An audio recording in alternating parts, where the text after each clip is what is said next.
Super TET के परीक्षा में पूछे जाते हिंदी प्रश्न के कुछ ऐसे सवाल हैं जो आपके मोस्ट इम्पॉर्टेंट क्वेश्चन को हम आपके सामने रख रहे हैं।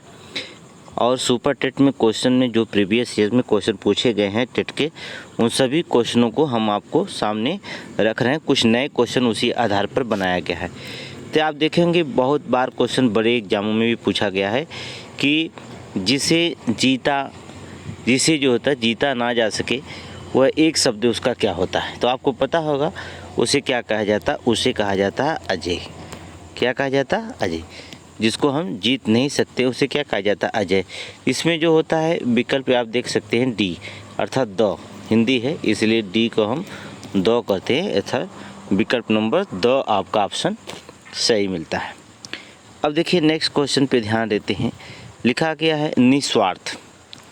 इस निस्वार्थ को अगर हम संधि विच्छेद करना चाहें तो क्या सही शब्द क्या होगा?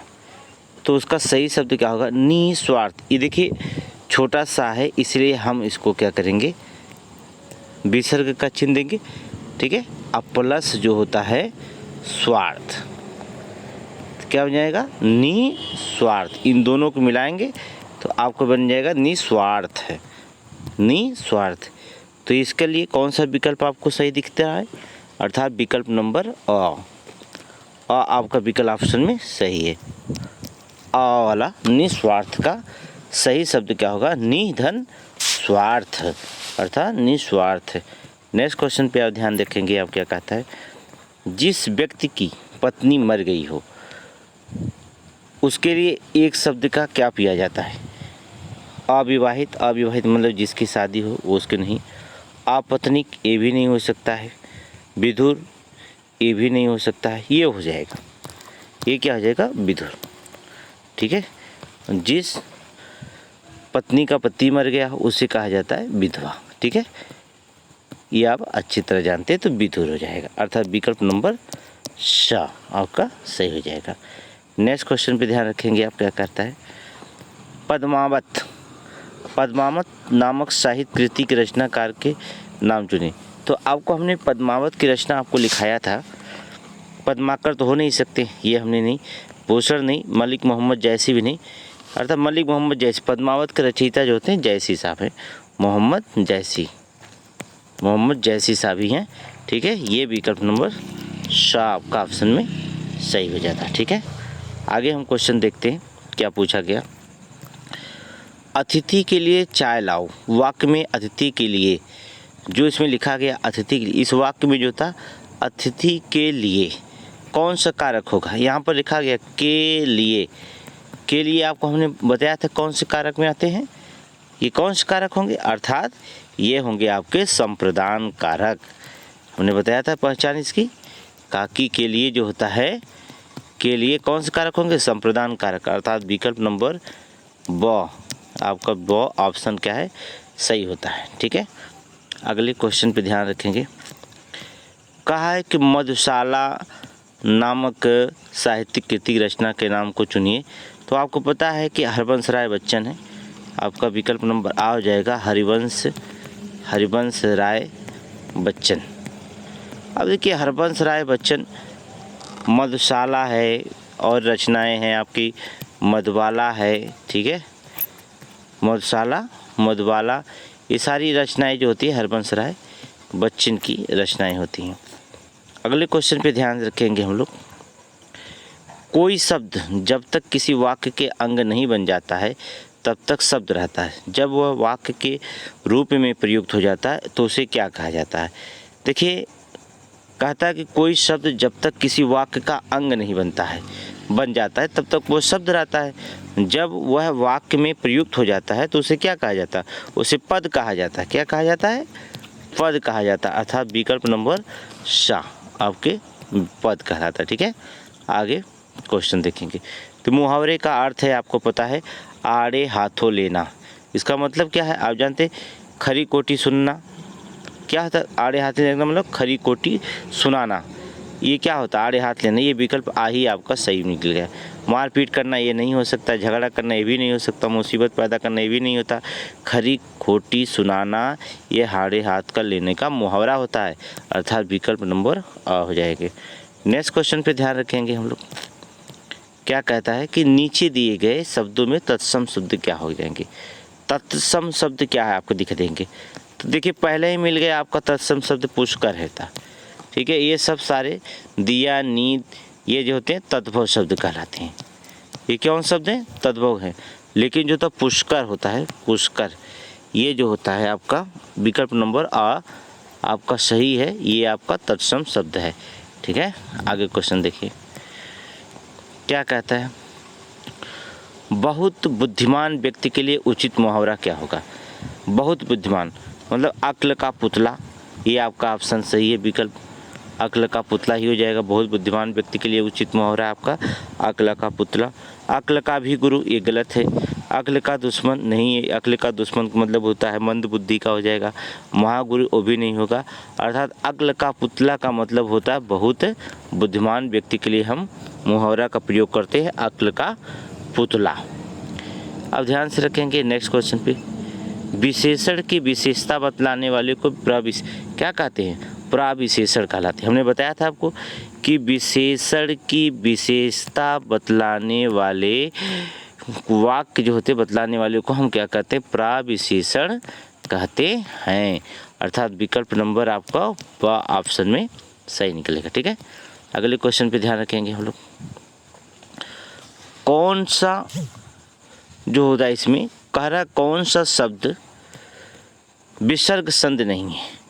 सन्मार्ग, सन्मार्ग है विसर्ग। सुरेंद्र, सूर्यधन, इंद्र ये भी है। निराधार ये नहीं है, अर्थात निराधार विसर्ग संध के अंतर्गत नहीं आता है।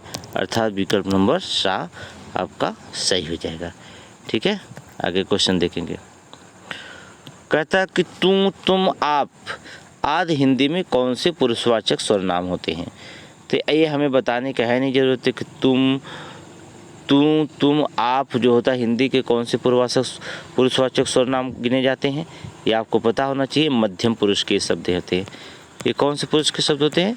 मध्यम पुरुष के होते हैं। अर्थात विकल्प नंबर सा, अर्थात मध्यम पुरुष के रखे जाते हैं। आगे क्वेश्चन में देखेंगे क्या कहता है। कपोत शब्द किसका परिवाची? कपोत मतलब समझते ही हो। कपोत शब्द किसका है? संध्यो का नहीं, सरंदे का नहीं, स्वास्ति का। ये मिल गया स्वास्ति, ठीक है। किसका है? स्वास्ति का कपोत, कबूतर, अर्थात स्वास्ति। अर्थात विकल्प नंबर आप से देखिए ऑप्शन गलत लिखा गया, इसे सा कर दीजिए और इसे दा कर दीजिए, ठीक है। तो विकल्प नंबर सा आपका क्या हो जाएगा? सही हो जाएगा, स्वास्ति, ठीक है। वैसे कपोता स्वास्ति हो सकता है, लेकिन इस परिप्रेक्ष्य में हम देखे जाए इसका परिवाची अगर पूछ दिया है तो ये भी हो सकता है हारिल, ठीक है। कपोता मतलब हारिल, विकल्प स द दोनों सही हो सकता है, लेकिन एक परिप्रेक्ष्य में हम आपको बता दे रहे हैं कि हारिल ही ऑप्शन सही माने जाएंगे, ठीक है। कौन सा माने जाएंगे ऑप्शन? हारिल ही आप सही मानिएगा, कपोत का हारिल, ठीक है। विकल्प नंबर इसे ही मानिएगा, हारिल को। आगे क्वेश्चन देखेंगे। नीचे दिए हुए शब्दों में तत्सम शब्द चुनना है। तो तत्सम शब्द और तद्भव आपको बताया गया है, ठीक है। तो इसमें तत्सम शब्द देखिए कौन सा होता है। छाता तो ये तद्भव हो जाएगा आपका। घर भी जो होता है आपका तद्भव हो जाएगा, क्योंकि घर का गृह होता है, ठीक है। आग का अग्नि हो जाता है। कृषक, कृषक जो होता है किसान, ये कृषक जो होता है आपका तत्सम शब्द होता है, ठीक है। कृषक को हम तत्सम, और कृषक का क्या होता है? तद्भव, किसान, आग का अग्नि, घर का गृह, छाता का छात्र, है। देखेंगे इसमें तो देखिए इसमें क्वेश्चन रखे गए हैं। अब देखिए इस साल के कुछ हम नए क्वेश्चन आपको बताते हैं जो सुपर टेट के क्वेश्चन पे आपको रखकर बनाए गए हैं। सुपर जो होता है टेट के बारे में, यहाँ से क्वेश्चन हम इसके आधार पर कुछ क्वेश्चन नए हम आपको प्रस्तुत करते हैं। तो क्वेश्चन देखते हैं हम क्या पूछा गया। देखिएगा इसमें, पक्षी के लिए सही परिवाची वाले शब्दों को चुनिए। तो कई परिवाची शब्द हैं। विहग है, विहंगम ये भी है, खग ये भी है। अर्थात विकल्प नंबर ए ही आपका ऑप्शन में सही है, ठीक है। विहाग नहीं है। विहंगम है, बिग है, किसी में एक शब्द है, किसी में दो शब्द है, लेकिन इसमें तीनों शब्द जो होते हैं पक्षी के परिभाषित शब्द के अंतर्गत रखे जाते हैं। क्वेश्चन पर ध्यान से रखेंगे क्या क्या कह रहा। दिए गए विकल्प में हर्ष शब्द, हर्ष शब्द का विपरार्थक शब्द क्या माना जाता है? तो हर्ष शब्द का विपरार्थक क्या होता है? जीवांतता नहीं, ये तो उसका परिभाषित हो जाएगा। विषाद, ये शब्द हो जाएगा विकल्प नंबर बी। हर्ष का क्या होता है? उल्लास, तो विषाद, ठीक है, इसका शब्द होगा विषाद। विकल्प नंबर बी ऑप्शन में सही होता है। अगले क्वेश्चन देखेंगे, मोती शब्द का तत्सम रूप क्या होता है? मोती, मैक्तिक, मुक्तक, उपयुक्त में कोई नहीं। तो आपको ढूंढिए कौन होगा। मोती तो हो नहीं सकता है मोती का। मौक्तिक, यह ऑप्शन में सही होता है मौक्तिक। मुक्तक नहीं होता है, इनमें से कोई नहीं, ऐसी बात नहीं।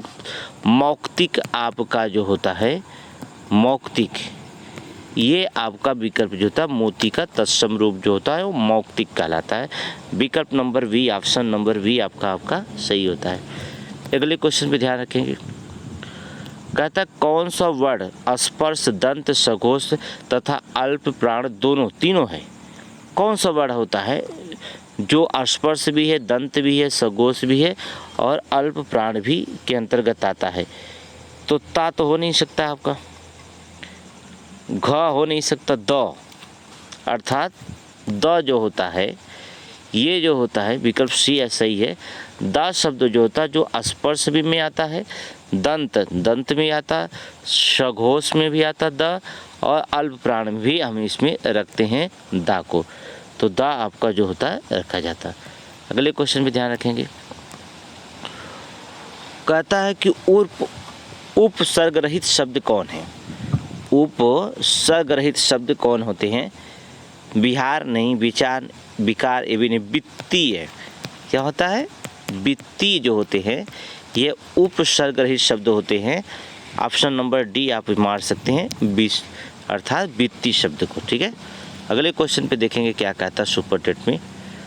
देखिए सुपर टेट के क्वेश्चन को हमने बताया कि हम 1000 क्वेश्चन आपके हिंदी का सॉल्व कराएंगे, ठीक है, ऑब्जेक्टिव, और 1000 जो होता है आपके साइकोलॉजी क्वेश्चन सॉल्व होंगे, और 1000 क्वेश्चन जो होता है आपके संस्कृत के क्वेश्चन सॉल्व होंगे, और 1000 जो होता है आपके जीएस के, और इसमें 500 आपके हम रखे जाएंगे, वो आपका करंट रखा जाएगा क्वेश्चन।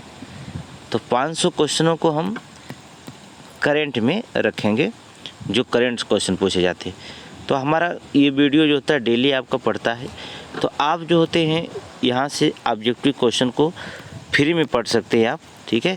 आप हमारे चैनल पे अगर नए हैं तो उसे आप सब्सक्राइब कर लीजिए, ठीक है, जिससे हम डेली जो 4-5 वीडियो डालते हैं वो आपको डेली जो होता है सुपर टेट और टेट के वीडियो आपसे आराम से पढ़ सके फ्री में, ठीक है।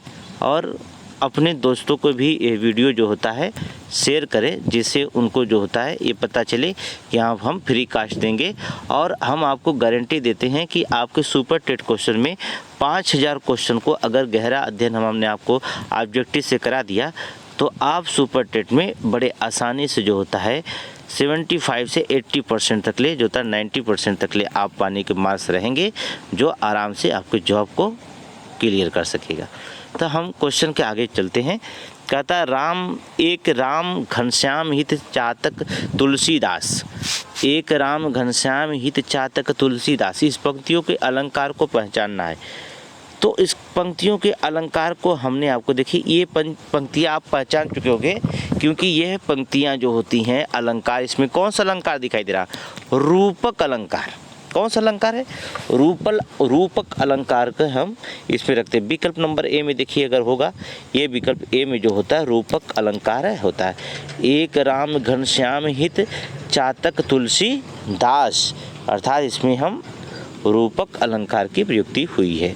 अगले क्वेश्चन में देखेंगे, कहता निम्नलिखित शब्दों में कौन सा शब्द विशेषण है?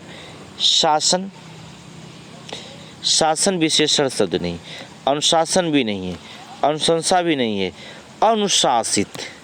विशेषण शब्द कौन दिखाई दे रहा है? अनुशासित, है ना, क्रिया की विशेषता बतलाने वाले को हम विशेषण कहते हैं। अर्थात अनुशासित, विकल्प ऑप्शन नंबर डी आपका सही होता है। अनुशासित शब्द जो होता है आपका विशेषण कहलाता है। अगले क्वेश्चन में हम ध्यान रखते हैं, कहता पुल्लिंग और स्त्रीलिंग का कौन सा जोड़ा सही नहीं है। देवी देव ये सही है आपका, मामा मामी ये भी सही है, गधा गधी ये भी सही है, कांत कांति ये नहीं सही है। अर्थात विकल्प ऑप्शन नंबर सी आपका कांत कांति ये विकल्प नहीं सही है। ठीक है, अगले क्वेश्चन पे देखेंगे, हिंदी भाषा को कौन सी लिपि में लिखा जाता है। गुरुमुखी लिपि में, ऐसे नहीं, गुरुमुखी लिपि में नहीं, बांग्ला लिपि में नहीं, हिंदी भाषा को आपको पता है कौन सी भाषा का प्रयोग किया जाता है, देवनागरी लिपि में हम लिखते हैं। अर्थात विकल्प नंबर ऑप्शन सी, अर्थात देवनागरी लिपि में हम हिंदी भाषा को लिखते हैं। अगले क्वेश्चन पे ध्यान से रखेंगे। देखिए मोस्ट इम्पॉर्टेंट क्वेश्चन हमने आपके सामने रख रहे हैं, आप इसमें देखेंगे, मैं श्री रामचंद्र के चरण कमल की वंदना करती रेखांकित शब्द में किस समास का उदाहरण हुआ है। इसमें किस समास का प्रयोग किया गया है। मैं श्री रामचंद्र जी के चरण कमल की वंदना करती, ठीक है, ये रेखांकित शब्द है। इन शब्दों में जो होता है किसका हम किस समास का प्रयोग किया, कर्मधारय समास का।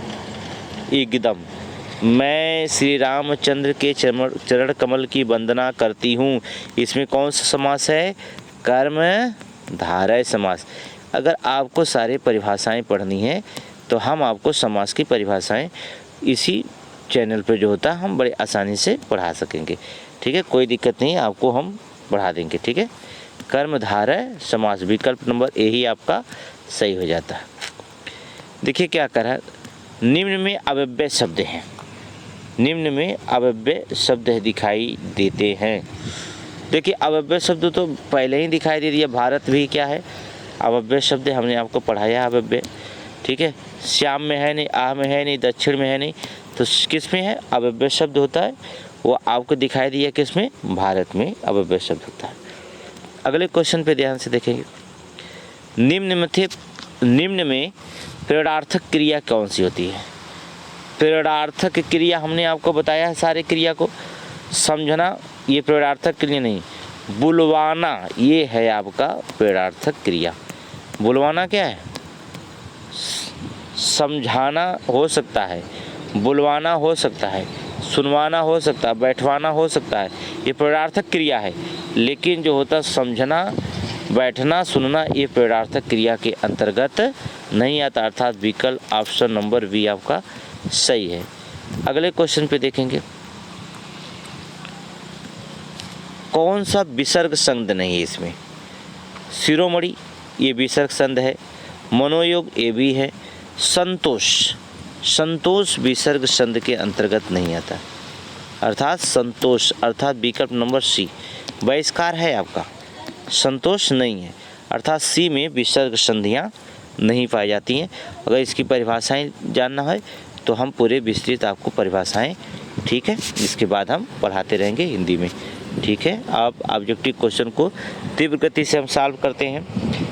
और जो होता अगर विस्तृत क्लास अगर आपको लेना है तो ऑनलाइन क्लास आप 3 बजे, विस्तृत जो होता है 3:30 बजे हिंदी क्लास आपको हमारी चलती है।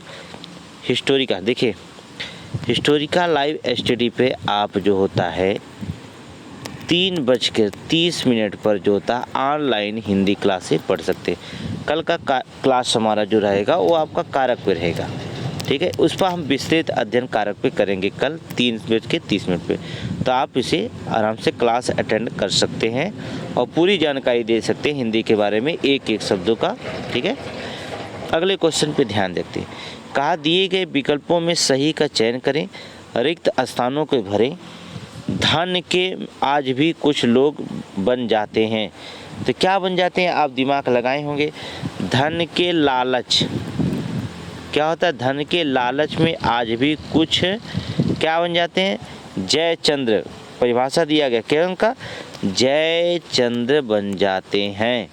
धन के लालच में आज भी कुछ लोग जयचंद्र बन जाते। विकल्प ऑप्शन नंबर डी आपका सही है। बीजक किसकी रचने का संग्रह है? आपको बताने की ज़रूरत नहीं है कि बीजक जो होता है किसने लिखा, अर्थात बीजक के रचयिता कौन है? कबीर दास है, आप अच्छी जानते हैं। शाकी, शगब्द, रामायणी ये सारे बीजक के भाग हैं, इसके रचयिता हैं कबीर दास जी। तो इतने क्वेश्चन हमने आज आपका सुपर टेट के क्वेश्चन में जो होता है, सुपर टेट के 30 क्वेश्चनों को हमने हिंदी आपके सामने रखा। तो डेली जो होता साइकोलॉजी, हिंदी और संस्कृत जो होता जीके जीएस आपके सामने ये क्वेश्चन मिलेंगे। आप हमारे चैनल पर अगर नए हैं तो इस चैनल को जो होता है सब्सक्राइब कर लें, ठीक है।